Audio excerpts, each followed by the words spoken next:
Di suatu hari, ada seorang pria bernama Han, menjalani hidup dengan sangat membosankan. Setiap harinya ia melakukan rutinitas yang itu-itu saja, mulai dari bangun tidur sampai berangkat bekerja. Bahkan setiap pagi ia selalu terlambat membuang sampah.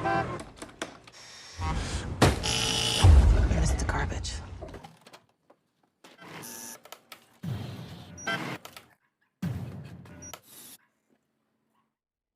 Karena tingkah lakunya itu membuat istri dan anaknya kurang menghargai Han. Di malam harinya, Han terbangun karena merasa ada yang tidak beres. Ia pun memeriksa rumahnya.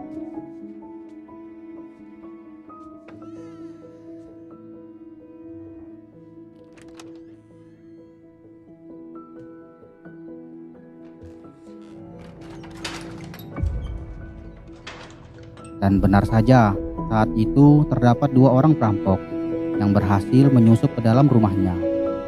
Han berniat untuk menelpon polisi. Tetapi sialnya, perampok itu lebih dulu melihat Han.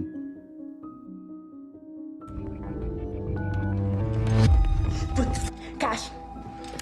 Now. I didn't find anything. What about his watch? Dan menodongkan pistolnya. Kemudian perampok itu juga meminta Han untuk menyerahkan jam tangannya. Tanpa sengaja, Han melihat tato yang berada pada pergelangan tangan perampok itu. Saat perampok itu meminta Han untuk memberikan cincin emasnya, tiba-tiba saja anaknya Han berhasil menerjang salah satu perampok itu. Melihat situasi itu, bukannya membantu, Han malah menyuruh anaknya untuk melepaskan perampok itu. Padahal Han bisa saja melumpuhkan para perampok itu. Tetapi ia lebih memilih untuk tidak melakukan apa-apa. Hey! What? Shut up.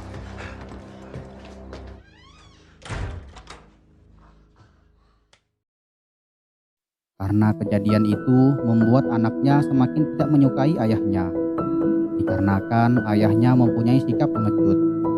Bahkan polisi yang mendatangi rumahnya sedikit mencemooh perilaku Han. Karena Han tidak mempunyai nyali untuk melumpuhkan perampok tersebut.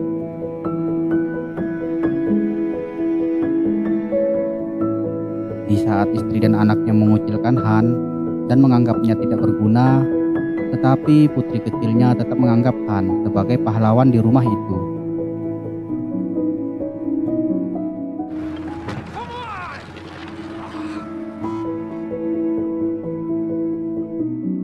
Di pagi harinya, saat keluarga itu sedang sarapan, Black mengatakan bahwa ia mempunyai tugas sekolah untuk membuat laporan tentang veteran. Kemudian ibunya malah menyarankan Black untuk mewawancarai pamannya. Dikarenakan pamannya itu berprofesi sebagai tentara. Padahal keluarga itu tahu bahwa Han adalah mantan agen rahasia. Di situ Han juga berkata, kalau saat ini ia bekerja sebagai auditor, pasti itu akan membuat laporan Black menjadi kurang menarik.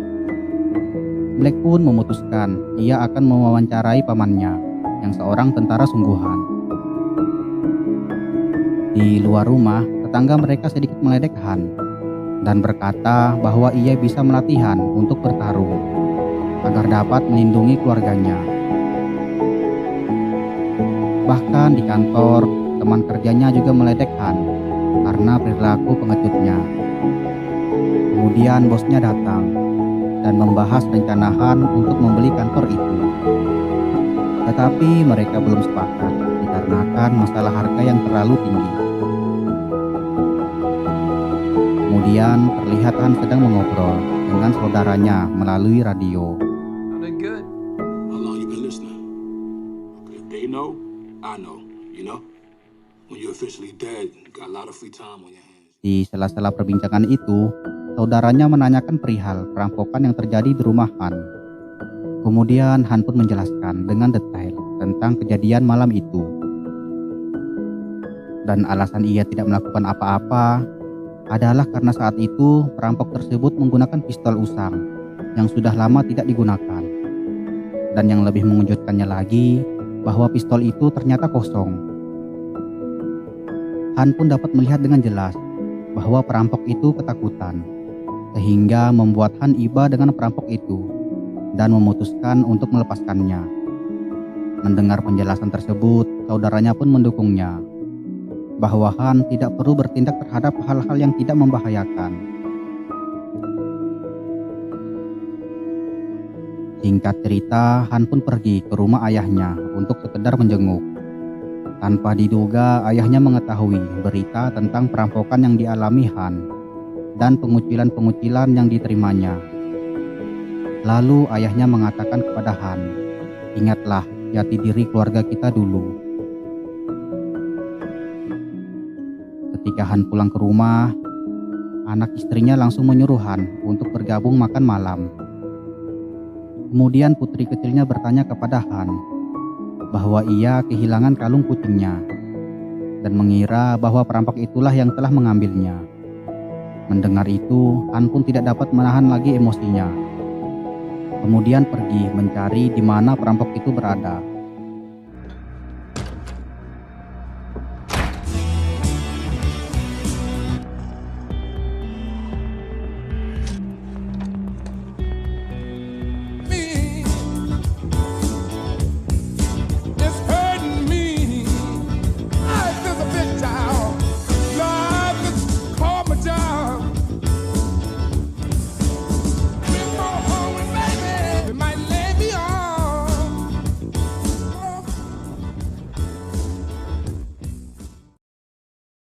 Saat Han mendatangi tempat pembuatan tato, ia menunjukkan sebuah sampel tato dan menanyakan alamat dari pemilik tato tersebut.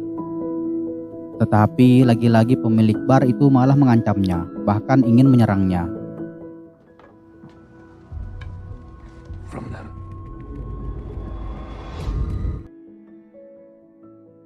Namun salah satu pria yang berada di bar itu tanpa sengaja melihat tato yang dimiliki Han.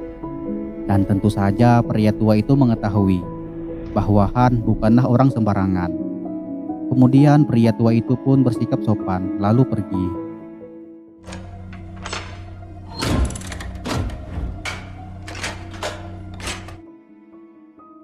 Melihat itu, pemilik bar itu pun ciut lalu memberikan informasi yang dibutuhkan Han.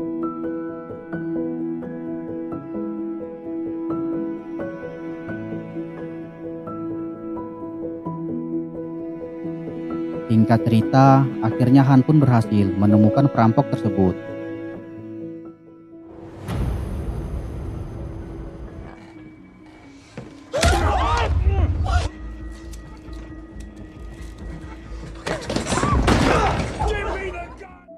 Ketika Han ingin menghabisinya, tiba-tiba saja ia mendengar tangisan anak bayi.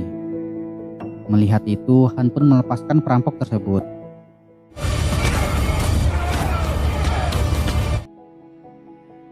Saat Han di perjalanan pulang, tanpa diduga terdapat gerombolan preman yang mencari masalah di bis yang ditumpanginya.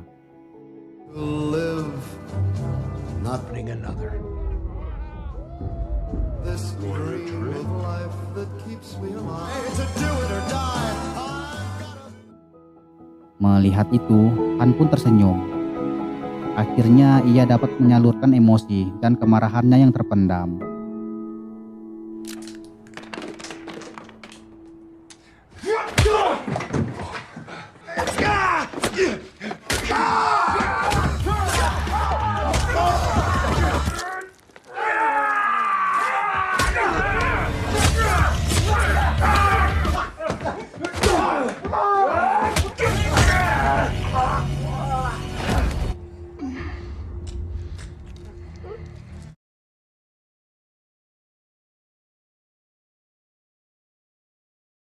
Di rumah, istrinya pun mengobati luka-luka suaminya. Setelah sekian lama, akhirnya istrinya merasa kasihan kepada Han.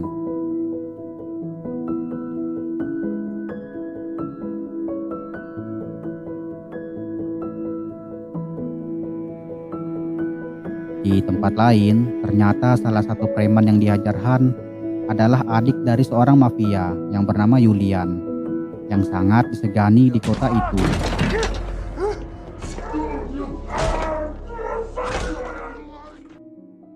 Dan yang lebih parahnya lagi, salah satu preman itu berhasil mendapatkan kartu kredit milik Han, sehingga Julian dapat dengan segera mengetahui siapa pelaku dan alamat rumah Han. Di pagi harinya, Han mendapat telepon dari saudaranya.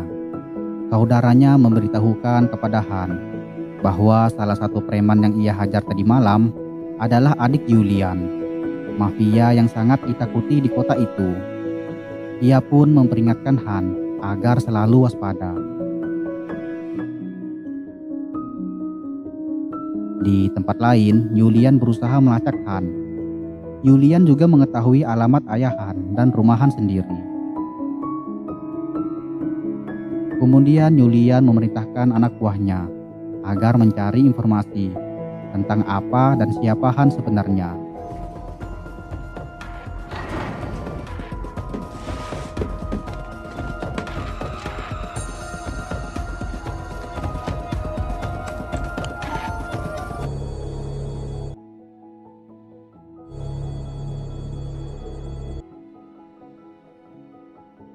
Setelah beberapa saat, akhirnya mereka mengetahui identitas Han. Ternyata Han adalah seorang agen rahasia pemerintah, pembunuh berdarah dingin yang sangat kejam terhadap korbannya.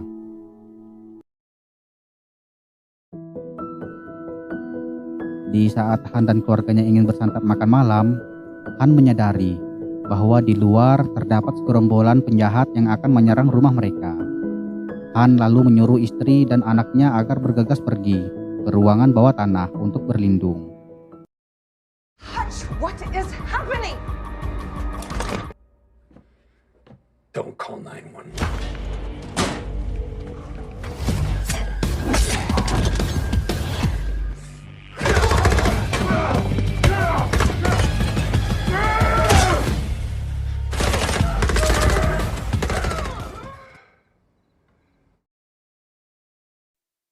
Akhirnya Han pun berhasil mengalahkan semua penjahat yang mengancam keluarga mereka. Di saat itu pula istrinya tersadar. Ternyata Han bukanlah seorang pria yang lamban dan pengecut seperti yang ia pikirkan.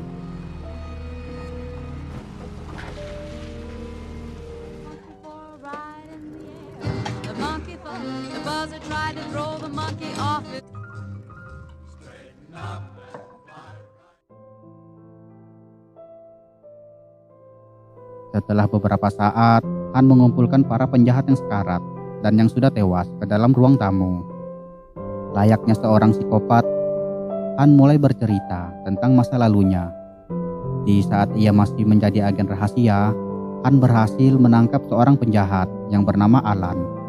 Saat itu, Alan telah menggelapkan dana $3 juta dari pangkalan militer. Di saat Han ingin mengeksekusinya, Alan memohon agar Han memaafkannya, dan ia sangat menyesali perbuatannya. Tapi entah mengapa Han merasa iba dan melepaskannya pergi. Lalu beberapa tahun kemudian, Han menyelidiki Alan, berharap Alan akan melakukan perbuatan kotor lagi. Tetapi malah sebaliknya, Alan sudah menjadi seorang ayah yang baik di tengah keluarga mereka. Dan ia bekerja layaknya pekerja kantoran pada umumnya. Di saat itulah Han merasa iri dan menginginkan kehidupan normal seperti yang dijalani Alan. Di sela perbincangan itu, ternyata semua penjahat di ruangan itu telah tewas. Melihat itu, Han pun membakar ruangan tersebut untuk menghilangkan jejak.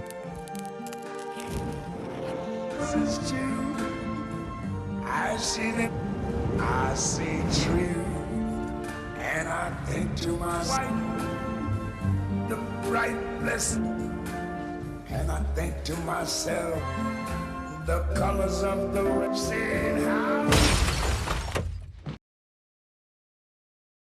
Kemudian Han pun pergi dan mencuri mobil tetangga yang pernah mengucilkannya. Di tempat lain, ternyata anak buah Julian mendatangi panti jompo tempat ayah Han tinggal. I think to myself,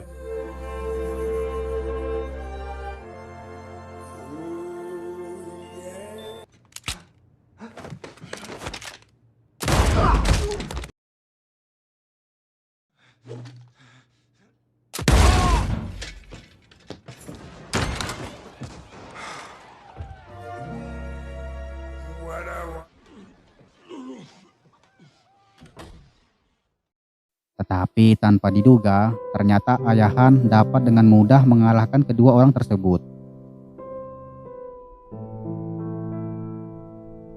Di situ Han membeli kantor tempat kerjanya dengan bayaran yang tinggi. Melihat itu, bos sekaligus pemilik tempat itu pun tidak dapat menolak dan menyepakati penjualan kantor tersebut. Di keesokan harinya, terlihat Han bekerja sendiri di kantornya untuk membuat senjata dan jebakan yang mematikan dan menutup kantor itu untuk sementara waktu. Saat Han sedang bekerja, tiba-tiba saja saudaranya menghubungi Han melalui radio. Saudaranya Han sangat marah dan tidak setuju, dikarenakan Han telah berani bermain-main dengan Julian.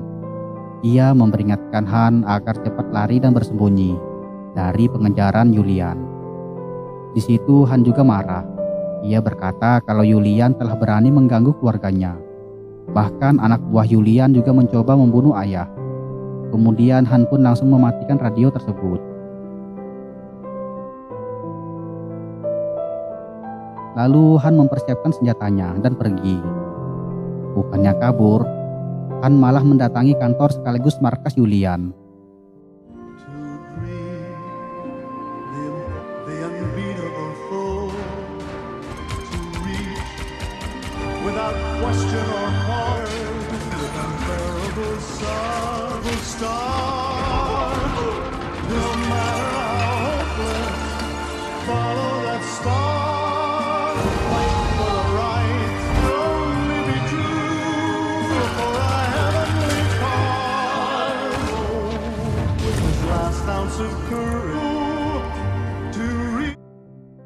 Han membantai semua anak buah Julian dan membakar tempat itu.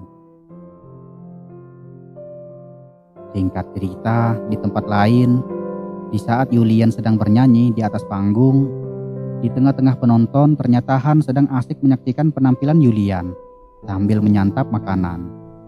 Menyadari kehadiran Han, Julian pun turun dan dengan perlahan mendekati Han. Di situ Han berkata sebenarnya ia tidak ingin melakukan ini semua. Han juga menunjukkan bahwa ia telah membakar semua uang yang berada di markas Julian. Mendengar itu, Julian pun marah dan ingin sekali menghabisi Han di saat itu juga. Tetapi Han di situ menawarkan perdamaian. Ia meminta agar Julian tidak usah membalaskan dendam atas perbuatannya. Karena Han menganggap bahwa perbuatannya sudah setimpal dengan apa yang telah dilakukan Julian terhadap keluarganya. Han pun meminta agar mereka berdua tidak usah saling berselisih lagi dan saling menghindar. Kemudian Han pun pergi dari sana.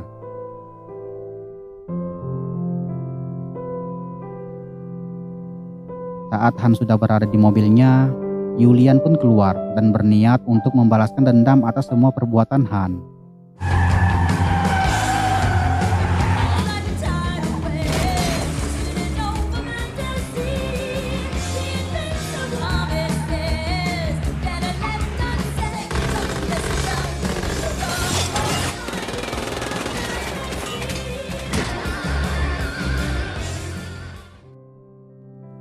Han pun memancing mereka ke kantor tempatnya bekerja.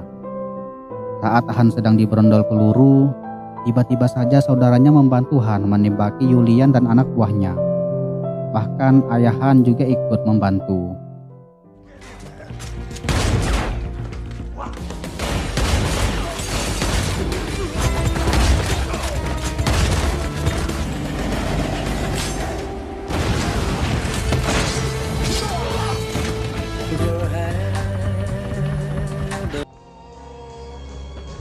Di dalam kantor, Han, ayahnya, dan saudaranya berhasil membunuh para mafia itu. Tetapi sialnya saudara Han tertembak di bagian bahu. Akhirnya mereka bertiga pun terpojok dan berlindung dari rentetan tembakan tersebut. Ditambah lagi, kini peluru mereka bertiga telah habis. Tetapi di situ Han tidak kehabisan akal. Ia pun menempelkan bom tepat di depan kaca anti peluru. Kemudian Han berlari menghampiri Julian. Hingga akhirnya bom itu pun meledak dan membunuh Julian.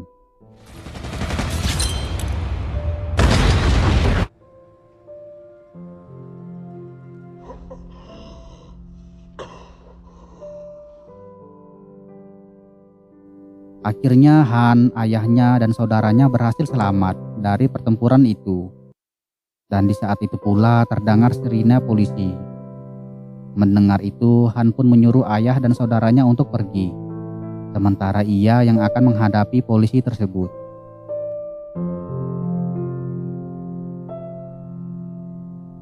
Singkat cerita, akhirnya Han berada di ruang interogasi. Terlihat pula 2 orang polisi yang sedang menginterogasi Han, menanyakan siapa Han sebenarnya. Han menjawab bahwa ia nobody atau bukan siapapun. Kemudian di saat bersamaan HP kedua polisi itu pun berdering. Ketika polisi itu menjawab panggilan itu, mereka berdua pun tercengang dan keheranan. Dan ternyata bisa dipastikan yang menelpon itu adalah orang atau divisi yang melindungi Han. Dikarenakan Han adalah seorang agen rahasia pemerintah dengan nama kode Nobody.